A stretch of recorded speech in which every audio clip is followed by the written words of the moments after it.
What's up, everybody in YouTube land? This is from the Bay. I hope everyone's doing well. I hope everybody enjoyed their 4-day holiday weekend. So let's go ahead and hop right into it. Something that I had already mentioned under the Paladou Twins video, and that is the topic of recruiting. I said I was going to touch upon it a little bit more in length. So let's hop right into that, okay? Recruiting. How are we as a Lady Vols Nation, all that, how are we going to make recruiting a top priority again? Especially with this year being the last year of the COVID season and portal and a lot of power coaches' minds. Portal is going to have a little bit of a drop off. Especially after this season coming up. I don't think so, but we'll have to find out. But if that is the case, if Portal is going to have a little bit of a drop off, what does that tell you that Tennessee needs to do? It's going to have to do everything remotely possible, especially with the class of 2025, class of 2026. There's going to be at least 9 to 12 openings between both of those classes. Tennessee is going to have to really hone in and make recruiting their top priority more than ever, especially since recruiting has not been our friend in well over a decade. We have got to get back into being a serious contender threat in getting the best potential players to fill out the roster. Let's take a look at Rauls Chart. Raul has his own page at WBB Blogs. If you ain't looked at any of his material, he is a worker. He's a worker bee, in my opinion, when it comes down to, keeping track and the happenings of coaches coming and going, players that are recruited and portals. I mean, he's always on top of things. But look at this chart. As you can see, this season coming up, 2024-2025 season, we have a stacked roster. However, we have 8 upperclassmen that are seniors, graduate students, or they're utilizing their 5th year because of the COVID year. 8. So when you get down to 2025-2026 season, there's going to be 9 available openings, barring there is no defections between both 2025 season and 2026 seasons. 2026, there's 12 available openings. So I'm not anticipating for Coach Kim to really fill both of these years with all recruited players. However, it is imperative that in both of these classes, at least, I would say 2025, she needs to at least get 4, maybe even 5 players from the class of 2025 high school girls. She has to.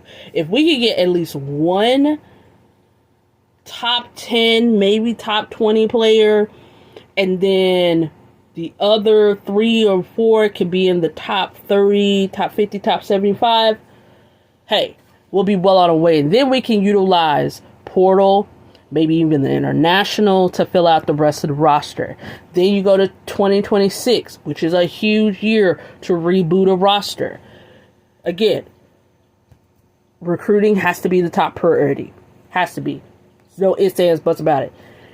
Has to be. It's got to be. Whatever's left for portal, do that. International, do that as well. But it's got to be the best available talent available.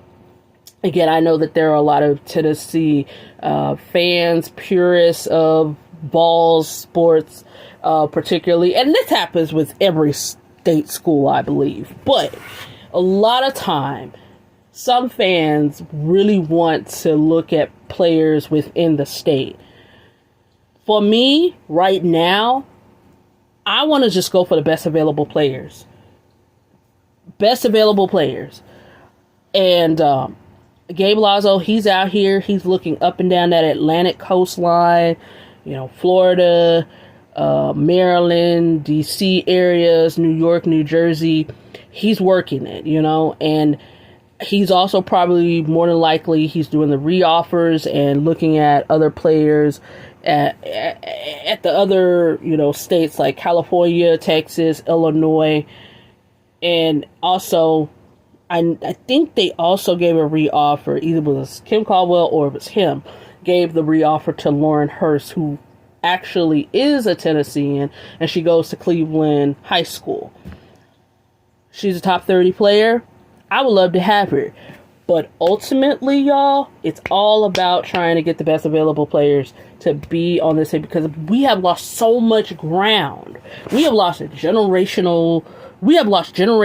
of players that have completely forgot or don't even know about Tennessee's rich history, winning national championships, having All-Americans, Final Fours, Olympians, you name it.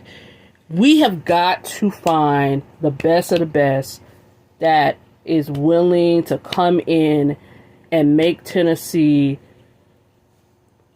one of the great programs that it used to be. Okay? Yes, in a fan's mind, we'll always be great. But for the people that are on the outside, we've been an afterthought for a minute. We've been an afterthought, and we have to get back on a level. And the best way to do that, to start, is through the recruiting process. For instance, we got off to a great start last week, having the official visits from the Paladou twins. Hopefully that treads in the right direction, and they end up picking us at the end and coming to the university. You get 2 for the price of 1 with that. They graduate in 2025. Again, if you can find a way to get Nyla Brooks back into the fold, have her recommit and come to Tennessee, fantastic. If you could get Lauren Hurst to come, that would be fantastic too. So that would be 4 solid players that Tennessee can ultimately get, that can put them on just the right path of saying, okay, Tennessee is really trying to track themselves in the right direction to rebuilding, to getting things back to the ways of being great again. Okay, but that is so vital. Okay, that we execute, of course, class of 2025. Then you go to class of 2026. Let me tell you, that class has just a barrage of generational talent that can just start on any school, particularly power school across the country, and they will be a difference maker in some way, shape, or form. And the one player that I am just hoping, Kim Caldwell, Gabe Lazo particularly, they need to be trying to zone in, hold on, and really work towards it to get is JC Abi. Yes, that is a young lady that I would consider to be a Caldwell type of player. She plays on both sides of the ball, but she has a lot of finesse, versatility. She's 6'2" right now, but she's 16 years old. There's a good possibility she might add another inch and a half to her frame. And if that is the case, watch out. And then plus, she won another state title as a sophomore. Mind you, Liberty High School in Texas, from my understanding, never won any state titles in basketball until she started helping them win that. She's an Olympian, high school Olympian as well. She's just an incredible player. And her basketball IQ is off the charts. I heard her talk at the end of that state championship game in her sophomore year. Just highly, highly gifted. Basketball IQ, just outstanding. That is a player that can take you to new heights. And I'm going to say this, and I know she has also She's also had made visits to LSU, Colorado, SMU. But if you can get a B on your team, at least I'm hoping for the Lady Vols. If you could get her on your team, guess what, y'all? You're bound to win at least 1 to 2 national championships. And I stand 10 toes down on that.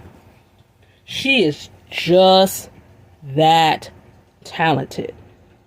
She plays almost better than most upperclassmen that are in college right now.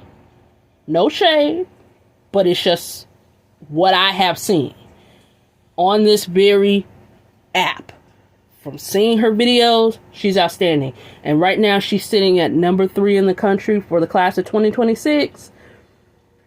If she wins another state title, she is definitely the number 1 player, de facto number 1 player for the class of 2026. She is just that good.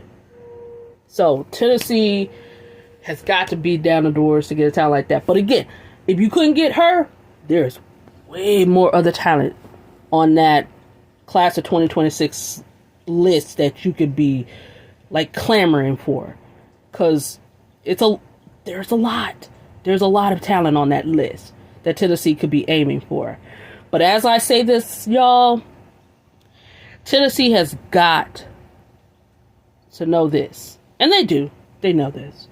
But the fans, as much as we adore and love the Lady Vols, if you haven't, please support Boost Her Club. Recruits want to see that. Some people underestimate recruits, but recruits want to see, especially in this era of NIL, that if you are out here supporting your Lady Vols, particularly in basketball, guess what? That's going to play well. That's going to mark up as a check in the column for a lot of recruited players. Because they're going to go like, well, not only they got a really great fan base, great culture there, but they're willing to financially take care of me too while I'm there. So if you have been supporting Boost Her Club, keep doing it. If you haven't, start doing it. So that's all I got to say, y'all. Rate, comment, subscribe. Let me know what you think. If I missed anything in terms of this recruiting talk, let me know in the comments. Let's chop it up. In the meantime, thanks for watching as usual. Rate, comment, subscribe, and go Lady Vols.